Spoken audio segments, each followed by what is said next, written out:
Welcome. This is the third Saori Arts NYC Artist Talk. We're very grateful that all of you were able to come today, and we are very happy that so many of you made contributions. We're very appreciative of all the donations, and the proceeds will be used solely to fund our programming. Just so you know, the meeting today is being recorded. All who registered will receive a link to a closed caption recording, which will also be freely available on our website. You can activate the live transcription at the lower right-hand corner of your Zoom screen. During screen share, if you wish to see details of the artist's work, click on the View Option button in the middle of the top bar, and you'll be able to zoom in. Please type questions and comments into the chat or the Q&A. These will be answered at the end. Please mute yourself during the talk. Saori Arts NYC is a nonprofit organization whose mission is to inspire creativity, joy, and self-confidence through freestyle hand weaving for people of all ages with disabilities or chronic illness. The Saori philosophy envisions that each of us has a unique sensibility and the power to create. This uncomplicated weaving style has no predetermined rules or expectations, freeing individuals to explore, invent, and challenge themselves. Imperfections can be celebrated as unexpected beauty. This simple technique allows anyone, no matter their physical or mental challenges, to explore the visual, tactile, and rhythmical sensations of weaving. The weavers with whom we work are empowered to make their own choices of color, texture, and design. The resulting creation reflects the uniqueness of the weaver. Today, we are delighted to have two artists whose work reflect the spirit of Saori, Juliet Martin and Batyah. Welcome. I met Juliet at Loop of the Loom, a Saori weaving studio, about 5 years ago, and has always been a fan of her work. She's a Brooklyn-based artist who makes fiber memoir sculptures that combine hand-woven fabrics that have been cut up and reassembled with drawing, words, and machine-made fabrics and embroidery. Her work reflects her personal experience with humor, irony, and satire. She pairs everyday objects with unsettling concepts, challenging the viewer. Batyah is an Israeli-based Saori artist and instructor who also trained briefly at Loop of the Loom. Her artistic practice combines sculpture, performance, prose, and poetry. She's the founder of Studio Teferet, Ayetzara, where she shares her creativity, art, and experience with other weavers. Rooted in the Saori philosophy and her own experience with disability, Yahel advocates for fully accessible workshops, equipment, and studio. This talk will last an hour. Juliet will first present her work, followed by Yahel. They will then have a conversation about their art and Saori weaving experiences. This will be followed by a Q&A. After the hour, for those who wish to join us, there will be another 30 minutes for questions, conversation, community, and engagement. Juliet. So I'm Juliet Martin, and I am a Saori weaver. About 9 years ago, I went to Loop of the Loom, the Saori studio in Manhattan, and I walked in, and it was like a hug. Everyone was so welcoming and so friendly. It wasn't competitive, which is unusual for an art community. It really made me feel at home. And they set me up on my black warp, as everyone starts with, and said, no rules, no mistakes. And I thought, oh no rules, no mistakes. What am I gonna do? So I actually created a little structure for myself. I didn't wind any bobbins. I only used ones that were already prepared. Also, all the materials that I used were recycled. Nothing was new. And so I created the piece that you see on the right, and I still have it on my wall, the first piece I did. I started to create my own style, figuring out the direction I wanted to go. On the left is a piece from a collection called Men I've Known. I created these phallic structures to point out the inequities in how women see men and how men see women. My mom had a funny comment. Someone asked her why I did so many things about sex, and she said, well, do what you know. So the next group I did was called Voices in My Head.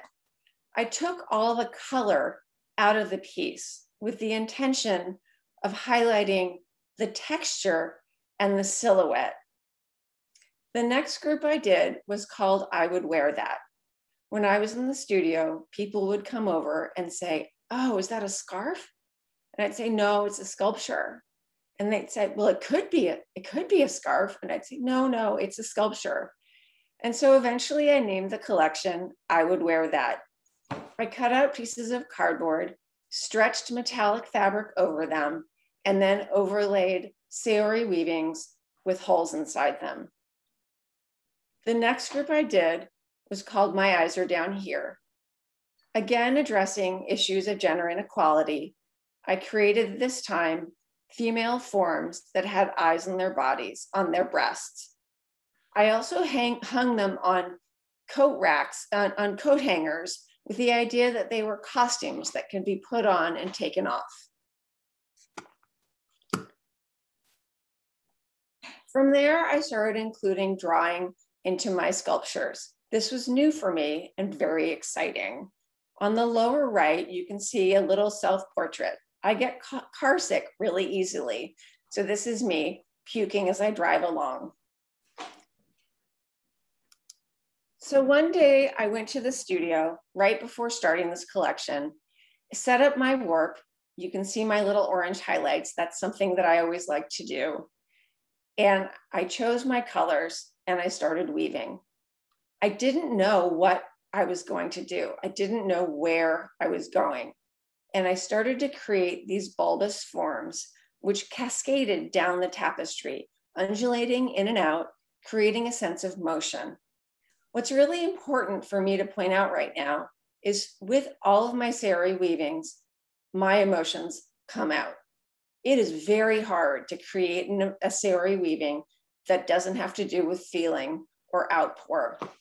So I looked at this and tried to figure out what was I feeling. And I decided it really felt like falling in love, but I wanted to add illustration. Years ago, I did digital illustration with drawings and the computer, and I use those same techniques now. On the left, you can see my little self-portrait, my hair hanging down, my limbs flailing.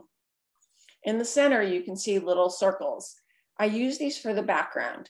This way, the illustration in the end looks more handmade than computer made. I consider the computer to be a tool and the drawing to be the product. So you can see on the right, there's the orange circle background along with the figure falling down. I drew about 4 figures and repeated them over and over. I printed them on fabric, which you can do from any inkjet printer. I changed the colors around. You can see the black background with the white figure. You can see the yellow background with the black figure. All of the figures have holes in their stomach. I like to think of it as a pit in your stomach. And so I did an embroidery line down the vertical aspect of the piece, connecting all of the holes, sort of like a lifeline. I then took fabric and sewed it onto the tapestry like a sleeping bag. But before I closed it off, I made little pillows. I like using fabric for what it can do, and pillows are the perfect way. It added a little bit of motion and a little bit of three-dimensionality to the pieces. In the end, there were 5, and it was called How It Feels Falling for You, again and again and again. The next collection I did was called You Don't Look Crazy. When I was 18, I was diagnosed with bipolar disorder, and I suffered from extreme mood swings for about 25 years. Then my medications were figured out, and I was, quote, normal. And people I just met would say, "You don't look crazy." And I'm like, is this a compliment? Is this an insult? So I wanted to create a body of work that reflect those questions. I wanted to convey to people who don't suffer from mental illness what it feels like. And I wanted for people who do to not feel alone. I decided to communicate through drawing again. And this way I created a bunch of symbols that could be rearranged in any way to communicate a message. For me, my moods, when they're at their worst, are called mixed state. And what that means is that you have mania and depression at the same time. So with these little icons to convey that, I combine different ideas. On the bottom, there's a daisy, and then it has blood flowing out of it. On the top, there's a light bulb with vampire fangs. Before, with the How It Feels Falling For You collection, I made a lot of dolls, and I was surprised because people loved them. They could really relate. They felt like toys. They felt serious. So I wanted to use that way of communication with these as well. So I made these little frantic dolls with the emojis on their bellies, on their heads. On the right is one that I created to represent the day before I got married. The day before I got married, the day before I got married, the night before was manic. I was depressed. I actually had electroconvulsive therapy. So I call this Too Manic to Marry. This is called Overdose. I'm going to start you here, and then we'll go back and construct the entire piece. I want to convey and say again that Saori weaving is emotional. It's almost impossible to not be emotional. When I chose the colors for this, the tans, the reds, the blues, they felt frantic. They felt uncomfortable. This was the first group of sculptures that I incorporated text into the mix. On the left, you can see one of the pieces where the fabric I used to write all the text upon. This is boring, this is hard, this sucks, this is sad. If you're far away from the piece, it looks like a texture. It doesn't look like written word. But when you get closer, you can see it and you can read it. And it acts almost as a cliff note. Like if you didn't know what you were seeing, now you do. And so I put that into the skull as a filler, almost like an upholstery. Here's one of the emojis I made for Overdose. Naturally, a bottle of poison. So I took these bottles of poison, and this time I turned them into pillows, again, using what fabric can do. So I made these tiny pillows and hung them like Christmas ornaments from the top of the piece. I hate the phrase drawing with yarn, but I don't know how else to describe it. This is yarn that I spun and I dyed, and then to create a sense of motion on the Overdose piece, I sewed it in different patterns around the tapestry. You can see another little poison bottle, but this time it's stitched onto the fabric with heavy, heavy stitches. So here again is that piece. It's confusing, it's depressing. The tassels are there so you can feel how desperate it feels. There's barbed wire. The next collection I did was called Something Looks Wrong. Those eyes, love the eyes. These eyes look at you, they look away, they look weak, they look strong, they are self-protecting, they are accusatory. Over the next few months, I drew over 250 bodies. They were all the same and all different. They were all long and lanky. They did not have eyes. They barely had features. There's the rib cage, there's the profile. So, no one had arms. Everything was sort of desperate. They were sort of standing there alone. So I took the original eyes and imprinted them on each of the figures. Now, all of a sudden, they're strong. Now, all of a sudden, they act as a group and they stand individually. It's sort of an unusual combination for me. So I took the Saori weaving and tried a little bit of a switch. Again, I drew with yarn, but this time, after creating all these paths, I filled them in with paint. You can see the purple strip down the middle, the brown, and then the white circle on the upper right. But there was more. I also cut out pieces of the tapestry to create an unusual silhouette. Here's another one of the pieces. Again, the Saori yarn is important. It's really loaded, and I really like that. I also incorporated some burlap sort of to give another dimension. So here are those 3 pieces finished. You can see, as I pointed out, they all have different silhouettes, which sort of activates the piece itself. They're all about 2 feet high. The smaller one is about 1 foot, so they range. Here's the final collection. It's about 12 feet in height. We started hanging it from the bottom and went up with the idea that we wouldn't run out of room. First, we hung the large pieces, and then we tucked the small ones into the crevices. And here we have all these women. The eyes empower them. They also protect them. They're part of a group, but they're individual. The next group I did was called Household Objects Remind Me of You. About 1.5 years ago, I noticed I was drawing pots and pans and chairs and tables, which was unusual for me because I usually dealt with people and animals. At the same time, COVID was happening. And when my husband would take out the trash, if he didn't come back right away, I became scared to death that I would be alone. What if he passed away? What would that mean? I didn't have my friends and I didn't have my family. And that's when I realized I was using these objects as my life, as my lifeline. Here's a chair that I love, and here's a lamp. The lamp really speaks to me, and I used it over and over again. Here's the final piece. On the left is the Saori weaving, and on the right, some machine-made fabric. By putting them together, it really accents both of them and points out the strengths and the differences between them.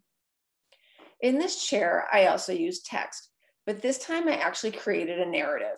One of the things it says is, when I look around my apartment, I think all about the times we sat together, our hands barely touching. So now it wasn't a collage, it was an actual story. And again, from far away, it looked like upholstery. From close up, there was a story. I had an unusual problem though. A curator said to me, "I am so sorry for your loss. I can't believe you went through that." And I'm like, oh man, I can't believe this. So I had to fess up that I didn't go through it and that it wasn't happening, and it was about loss, not loss itself. Here's another piece, again, handmade fabric, machine-made fabric, empty, empty, empty chairs. I don't know if I will ever forget the last time I saw you. The last group of pieces I made for that collection, I incorporated these cutout forms. They added dimension to the piece that wasn't there. I also drew grids and painted them in. I'm going to show you a video I made. The sound isn't great, but there are subtitles.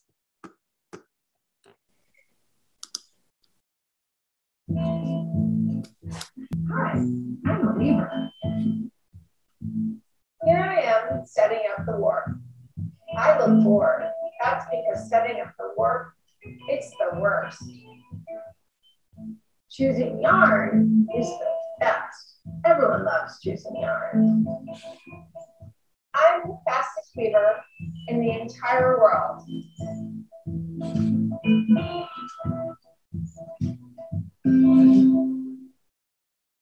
Look what I made.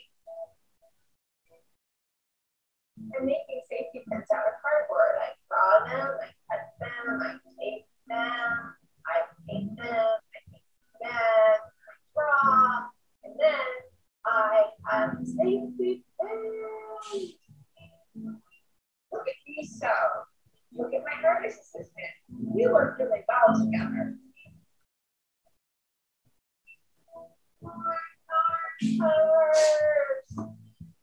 I'm taking the yarn I chose and sewing it on the tapestry.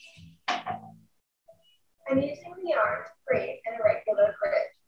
Next, I paint in some of the squares. Before and after. In order to get the text I want, I write everything over and over. Then I put it on the computer and write some more. Time to arrange the safety pins. It's good to have an assistant at times like these. This is not good. This is not good. This is definitely not good. Yay!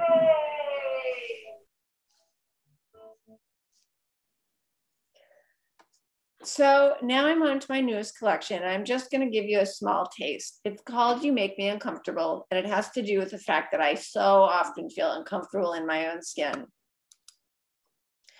Here we have puppies and kittens with thumbs. Here we have me with a mohawk and chicken legs. Here we have a human hand with chicken legs and flowers because flowers go with chicken legs. But so that's me. Maureen, I'm all done, or Yael, if you want to start up. But thank you very much for your attention. Okay, hi, I'm Yael. I've been weaving saori since just before my youngest son was born. I discovered saori when I was looking for Japanese starting patterns. I used to be a spinner. I used to really like doing handwork, learning to spin on a drop spindle, learning to dye my own wool. And I found it very, very challenging to move beyond it as a hobby and a craft. So when I discovered saori, I saw that it was an opportunity for me to translate the material that I was creating, the raw material, and create it into something else.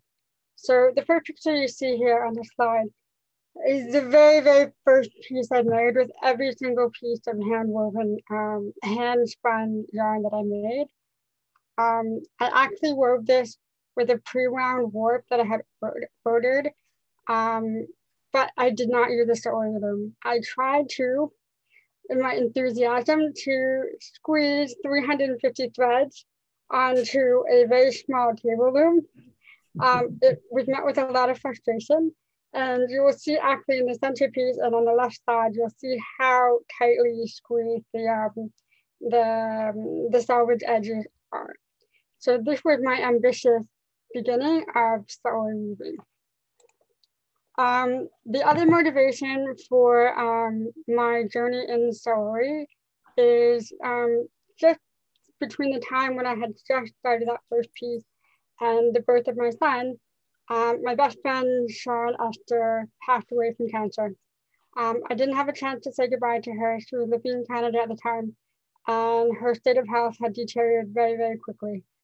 I had decided that in my sense of loss and grief that I wanted to do something in her memory, which was to create a cover for a Torah scroll. Traditionally, we would dedicate a Torah scroll in somebody's memory, not immediately right away, but over time. And Sharon always supported me in my handwork and in the arts and crafts. She herself was an occupational therapist and was always there to help and support me as somebody that was striving to be an artist and also having a physical disability. What I had decided to do was to purchase a pre-wound warp from saori and also my first loom. And the following summer, I had gone back to Canada to visit my family and to meet with her family. And I requested permission from her husband and daughters to use her headscarves in the making of this piece of material I wanted to do. So the picture here shows the color scheme that I had to work with. I had envisioned a completely different direction. And this is the first lesson that I learned with saori is that we have to go with the flow. You know, my vision of an all white on white textile garment piece turned into a more dynamic piece. So what I ended up doing is taking pieces of her headscarf and tearing them and inserting them into the material. So on the left, you'll see a close-up of some of the work coming out. I wanted to originally do some more details in terms of creating an image of a tree, but my personal experience and my skill level was not up to par. So what I ended up doing is reaching out to other textile artists and using her watercolor that she had made previously of a tree, I had another textile artist create an embroidered piece. I don't have the image here today because it's not related to my personal work. After I'd finished that textile, my friend Sharon had a son that was the same age as my daughter. We also had a really good friend in Toronto that their family had moved to Israel and they were a guest in my home. When I explained to them the projects that I'd done with Sharon's headscarves and creating textiles of memory, that's sort of the term I started using, they were really excited and they had asked me to create a set of bags to hold two ritual objects. One was the phylacteries, a tefillin, and the other one would be a talit for the son who was about to become a bar mitzvah. So the textile that they gave me were in fact from 4 generations, the father, the grandfather, and the great-grandfather, their own personal ritual garments that they had from Russia and Poland and Lithuania. I had deconstructed every single piece, including the embroidery, including the seam thread and the zippers, and I used them to create the new material. So on the left side, you'll see the finished object. I took the original velvet of some of the older bags, and I had them embroidered professionally. And on the right-hand side, you'll see what the warp looked at, like toward the end of the project. From that project, I still had quite a few meters of warp left, and I decided I just wanted to work and play with color. I had no intention whatsoever. This was a completely change in direction for myself. What I really wanted to do is let go 100%, not focus on direction, not focus on meaning, just a complete blank narrative and go with it. I created this next piece at a very significant time in my life where I was trying to figure out my own personal direction. What ended up happening is I created a textile that elicited a lot of responses from people. When I started posting it on social media and on Facebook, I just had a lot of people asking me like, what are you planning to do with this? Where is it going? Can I buy it? What's it for? And I decided I wasn't going to sell it. For me, it was a very meaningful garment. I didn't have the heart to cut my fabric, and I just let it sit. So you'll see, I worked with my friend Tipora. She helped me with taking pictures to get more detail about the range of color that came out of this project. I myself can't describe any more than what you actually see. I literally just spent 4 hours in my studio from one night to the next day, just working and weaving and just playing with the color with no intention and no design, but this is what came out of it.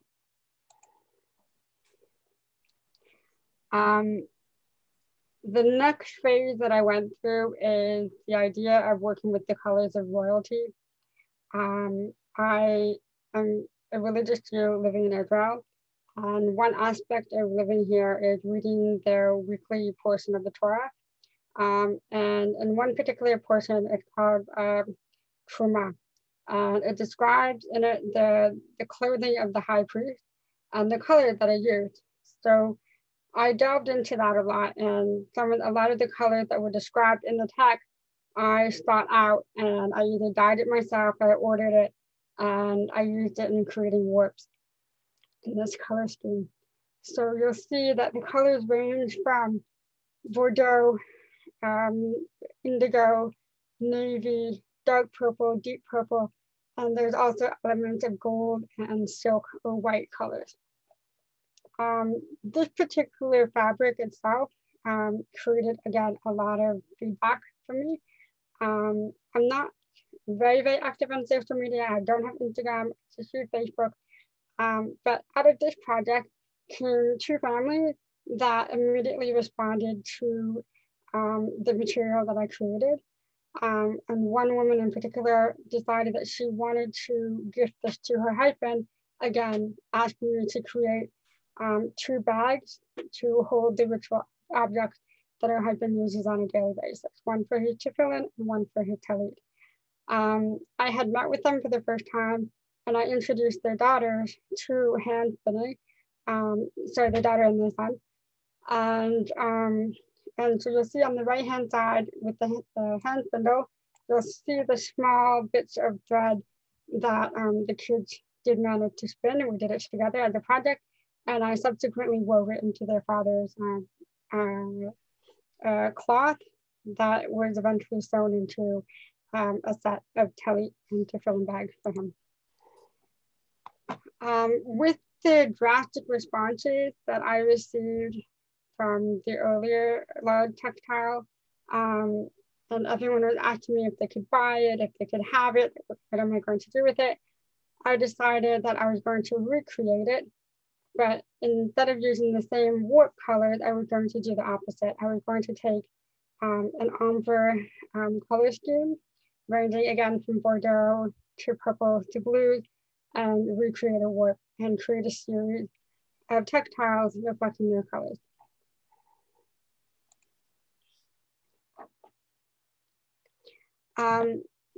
As I got to the end of the color spectrum towards the dark blues, I became very, very interested in the color indigo. And I have a very good friend that teaches indigo dyeing classes. And I spent the day with her learning how to create a vat and to create my own indigo dyed warp. I have a lot of interest in numbers and Fibonacci numbers. So what I did is when I created this white warp, I tied the warp together in spaces that were equidistant according to the golden mean. So this is why you'll see on the longer spectrum of this piece that you'll see it spaced out pretty much in proportion of the golden mean, which is 1.618. So the last thing is I consider myself primarily a Saori teacher and guide. I did study at Serendipity Studio in upstate New York, and I also worked and studied at Loop of the Loom. Prior to those actual placements, I actually had to learn on my own. I had ordered the book Self-Innovation through Weaving from Saori in Japan, and I spent a year studying the book. Living in Israel, it's very, very lonely, being the only Saori weaver here in the beginning. Over time, through social media, I discovered other Saori weavers, and I was happy to connect to other women and other artists that had learned either directly from Misao or have themselves grew up in Japan and learned Saori there. What I strive to create in all my workshops is a sense of belonging, a sense of peace, a sense of calm and expression, and especially that everyone can weave. I hear a lot of students tell me that, oh, I can't do this. This is difficult for me. I'll never be able to do it. I'm not an artist, I'm not creative. And the first thing I tell them is come, sit down and try. I really feel it's important that Saori studios are accessible 100%. That means that anyone should be able to walk or wheel or be pushed into a Saori studio and be able to weave. There should also be adaptive equipment available in every studio. And I feel that there should be at least 1 or 2 instructors that are very familiar with ways being innovative on how to adapt certain techniques for people that have low dexterity or low vision. And the other important thing to remember is communication. I personally have been diagnosed as having a hearing loss since I was 3 years old. Over my years, I've learned to lip read, I've learned to adapt. And living in Israel, where I'm not fluent in Hebrew, I've learned to teach this workshop in a language that's not my mother tongue. I've also learned to teach to people that don't always understand what I'm saying because it's very difficult for me to enunciate words in Hebrew. But I've learned to create a system and a method of teaching and giving over Saori in a way that is accessible beyond language barriers. So I feel that if we're going to move forward as a community, I think the most important thing to remember is that we always have to be aware and to check in with other students and teachers and other people in the community. What can we do to bring you closer? How can we accommodate you? If you feel that there's a barrier, what can we do to help alleviate that? So I'm going to switch into talk a little bit about my influences and the different creative processes that I've had. When I first arrived in New York, I came with a loom, with a warp that I had already made in Israel. If you look at this picture here,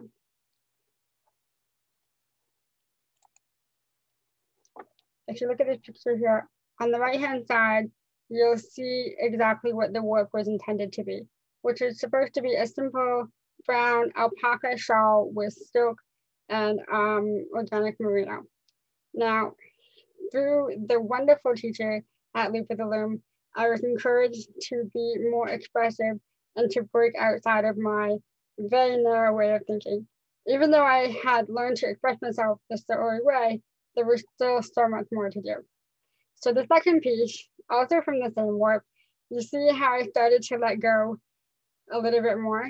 And again, I started switching up the colors, switching up the warp. And then the third piece, that's when I started putting holes in it. That's when I started adding shots of color. And it was really a big move away from being comfortable in a very a closed way.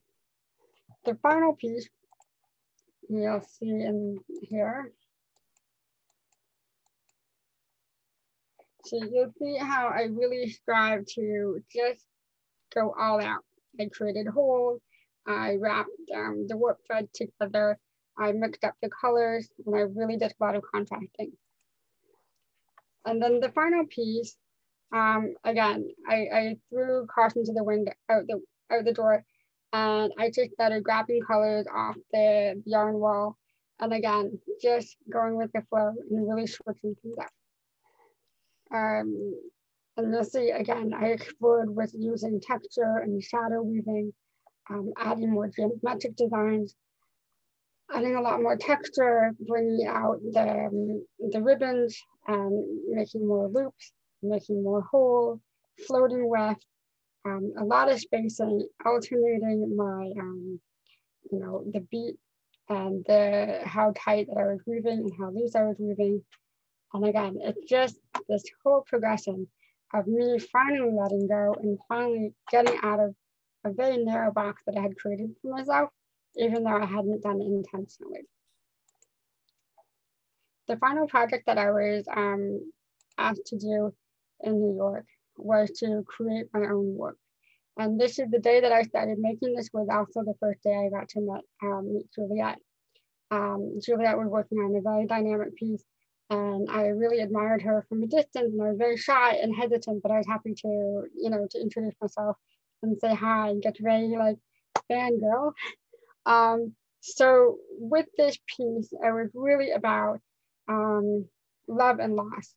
And I created this piece with the intention, knowing that, the elements that were bringing me to New York and the elements of me coming to learn at Loop of the Loom, I was probably never going to be able to come back there again.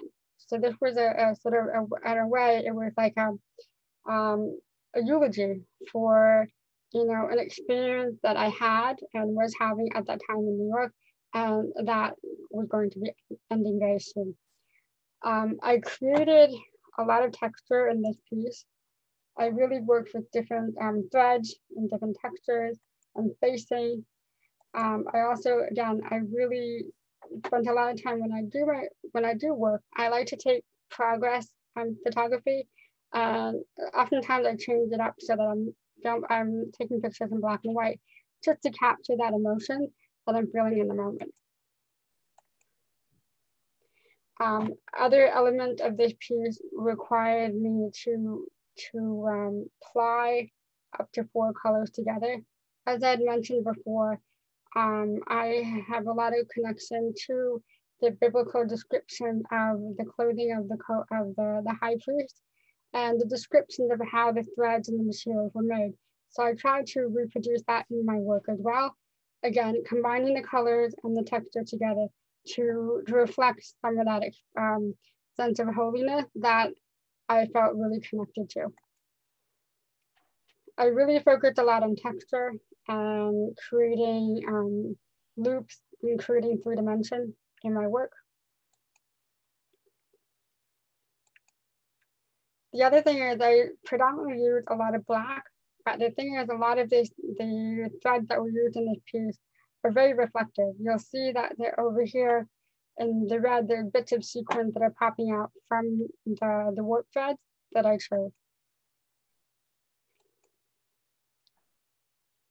Again, you'll see this progression of colors ranging from Bordeaux to reds to greens to blues to purple and to aquamarine as well.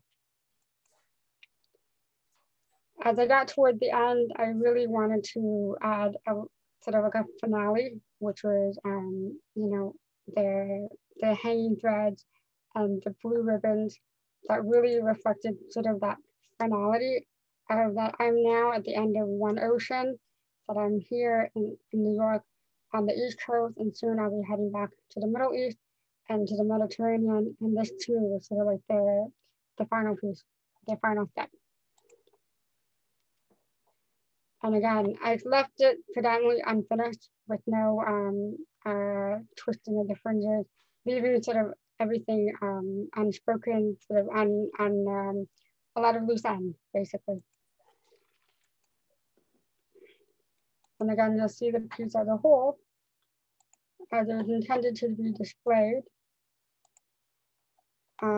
which is to be stretched out against the wall, but with backlighting, because I wanted people to see that this was not just about the colors on the surface, but also the black fire and white fire, which is often used to describe the Torah, that the Torah is actually black fire written on white fire. And I wanted to express that by having it backlit and stretched out, so you can actually see the shading, the shadow that's cast through the piece.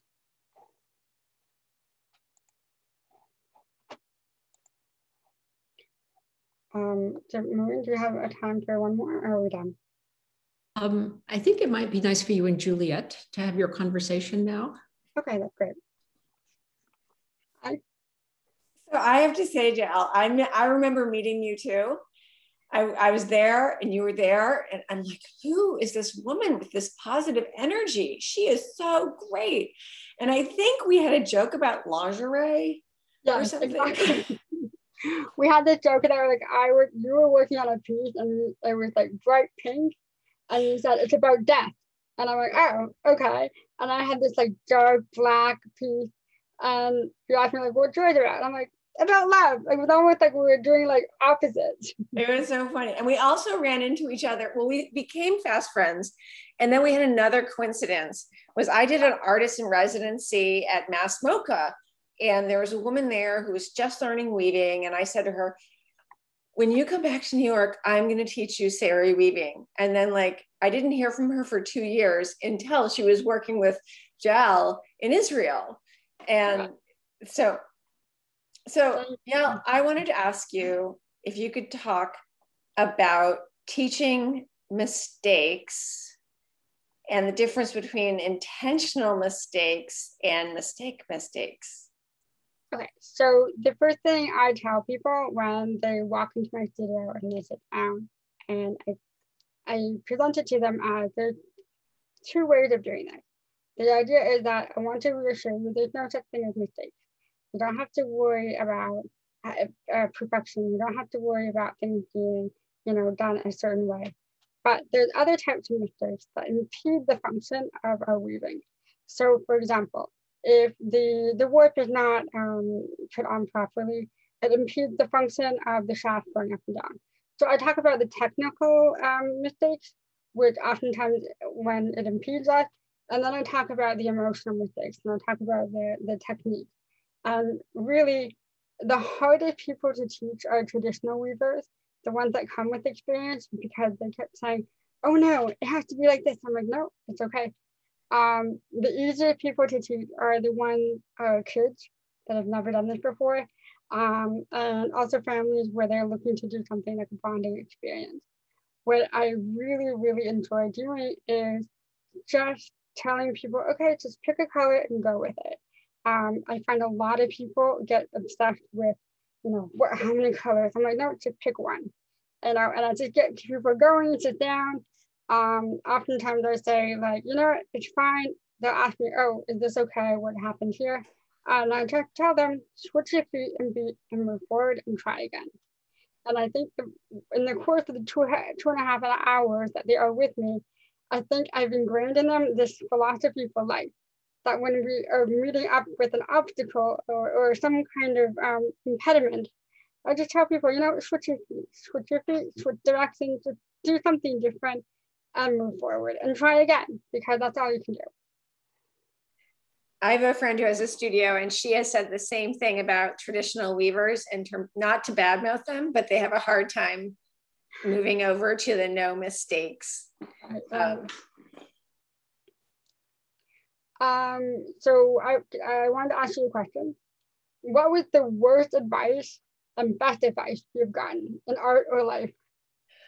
So I would say it was almost the worst reaction, which was meant to be advice.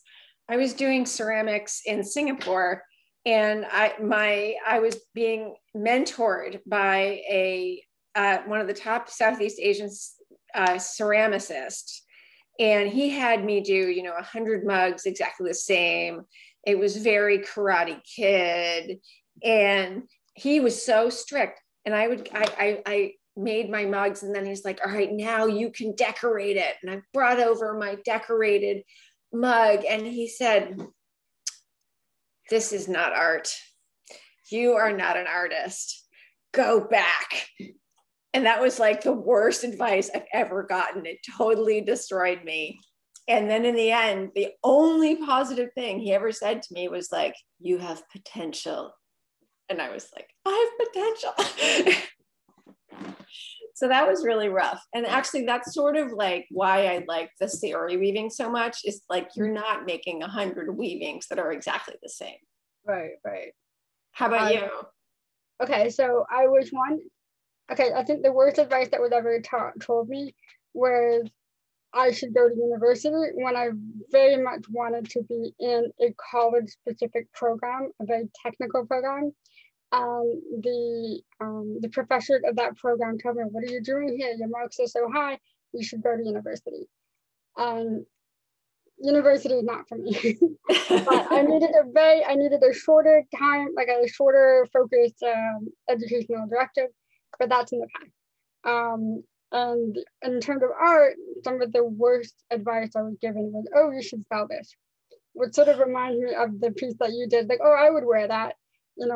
Sometimes you just want to create for the sake of creating, and someone will call me and say, oh, can you make me a tablecloth? Can you make me this? Can you make me that? And I'm like, I got to the point where I just told people, no, but you're welcome to come to the studio and make it yourself.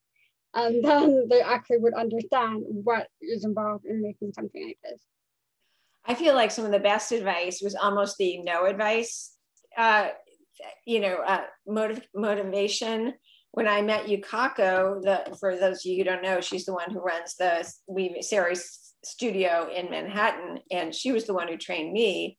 And I almost feel like the word train is deceiving, in that what I really appreciated about the training was very, very little technical stuff. Like that was very secondary. And it was so much more about the philosophy. And for me, that really impacted the kind of work I did and the direction that I went in. So I felt the same way. I think by being at Loop of the Loom, I was given like an open palette. And also, like you were telling me before, about learning about the philosophy and the discipline. Like every morning I was coming in to help open up the studio and prepare. And I had to make a lot of changes for myself internally. For someone that had a physical disability, for someone that also has ADHD, having to be very, very structured was very, very challenging for me. Despite it being a very open and welcoming atmosphere, it does require a certain sense of discipline from a certain level. And I think for me in the beginning, I got really intimidated. I felt like maybe there isn't a space for me in the Saori community as a artist and a instructor that has a disability. But I've learned over the years that's not the case, that, you know, we don't need to be on a higher level than anyone else, that we need to, and this is what, if you delve back into the original thoughts and words of Ms. Joe, is that we learn from everyone, that our teachers are our students and our students are our teachers, and that we can learn from everyone and everything surrounding us. And we just have to open our eyes to that. And, you know, there's always all these opportunities. I absolutely agree. And I think, you know, I mentioned this earlier, like the lack of competitiveness is huge. And that was actually probably for me the hardest thing to get past. And I still have it, but it's less than it was. You know, I did the Ivy League school, I did the top art school, I did, you know, web design. I was the best. And like to come in and like. Now you know how I feel being in conversation with you. I'm having to write my biography and I'm like, I didn't do anything related to art. And I'm expected to be in conversation with you, okay? Well, there you go. There you go. You win. So I'm curious about cultural differences with regard to teaching in Israel as compared to teaching in the United States. Do you feel like there were sort of different ways of expressing the same thing? Yeah, there were. I think the original impetus of why I chose to go to New York, because I needed to see a fully operational studio that was reflective of the population that I am, you know, teaching. Israel's population is about 9 million people, and the greater Manhattan area is also around that same number. So I wanted to see what the studio looked like and the types of people that were coming in and how something could function. Because what was happening to me is that I didn't have one studio that people were coming to me, because I live up in the periphery. I live in a very rural area, and I was outside of an Anglo or English-speaking bubble. So my target student base was not even close to me. And what I discovered is that there isn't a difference. What I had to do is I had to go out to people. So rather than being one location that people were coming in, like it was in New York, I was having to go out and travel. So I was like literally a nomadic studio and a nomadic teacher, which became very, very exhausting. But out of that, I met a lot of people. I was doing workshops in public at the train station in Jerusalem. I was working at an English-speaking center for retirees in Jerusalem. I went to Netanya. I was invited by the Japanese Israeli Cultural Association for 2 years in a row to present at the Batyah Festival. So what I found is that in terms of expression, it's the same. I think internationally, everyone creates their own sense of who they are inside themselves, and it expresses themselves on the loom. And it doesn't matter where that is. Great. Well, this has been just fascinating and wonderful. You guys are two just amazing artists. I have been monitoring the chat, and I haven't seen any questions. So if someone has a question, I presume my colleagues are looking at the Q&A. It's been really interesting to hear how emotions come out in the weaving that you guys, both of you do. I mean, I find the same thing as a Saori weaver, that you go there and you're just beginning to explore. How do you encourage people, Yael, in your studio? I know you get them started. You say choose a color, but with Saori, you guide, you don't teach someone, you just sort of open it up for them. So the way I approach it is, recently, most of my workshops have been family collaborative weaving workshops. So I generally, and I've been inviting people into my home. So my living room gets turned into the studio, and all the looms come out, and I put the treasure out, I put the bobbins out, everything is out for them. I don't have a yarn wall yet, but we're getting to that. And what happens is I just get started right away. And I ask people, I pass around the basket that has the pre-wound bobbins. I said, pick a color, pick the first color that speaks to you. All right, this is how we, open up the shuttle. This is the pin. This is how, like, it's literally, it's very, very hands-on.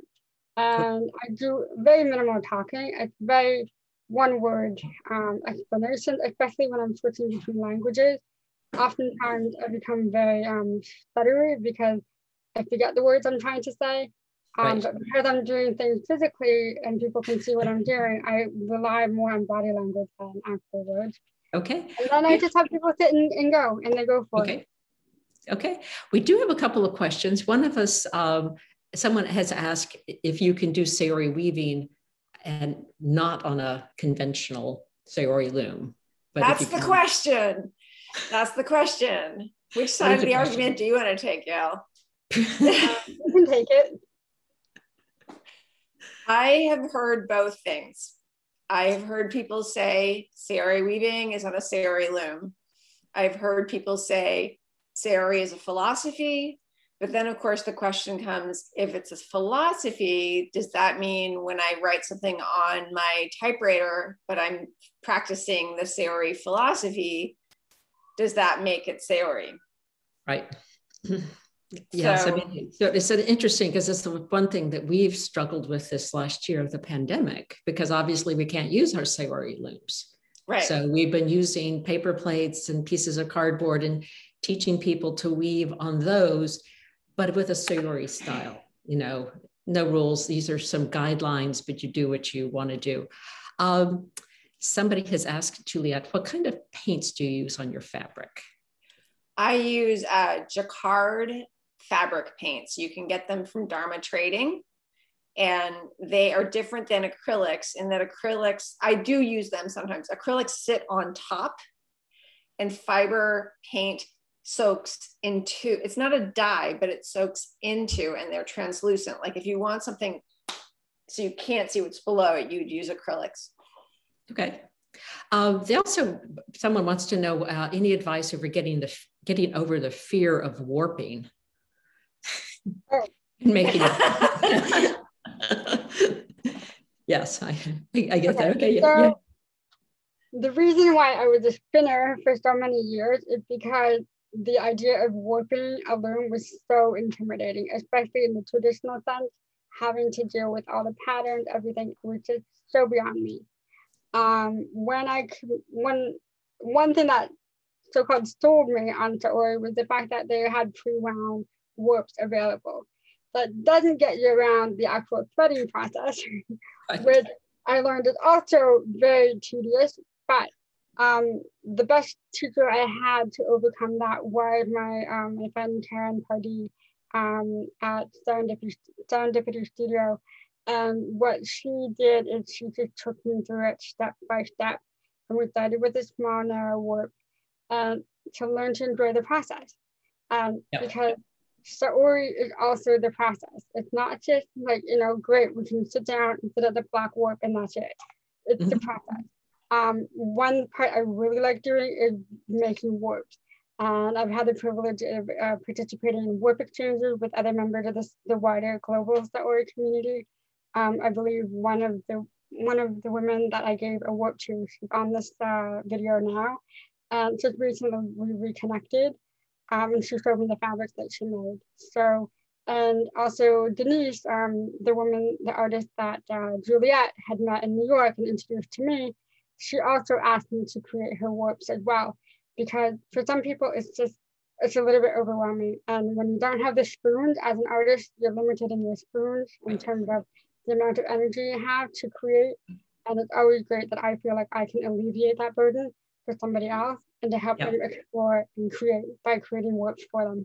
Right. I have one thing to add to that, Maureen. Okay. When I was having a hard time, setting up these very large pieces took forever, and I was very confused, and I would mess everything up, and then I'd weave it, and it would be a big piece, so it would take me 2 weeks to weave it. And so by the time I went back, I'd forgotten everything. So what I ended up doing was doing tiny, warps that were this wide and were 2 meters deep. And I would go through it super fast, and I would do a different warp like every other day.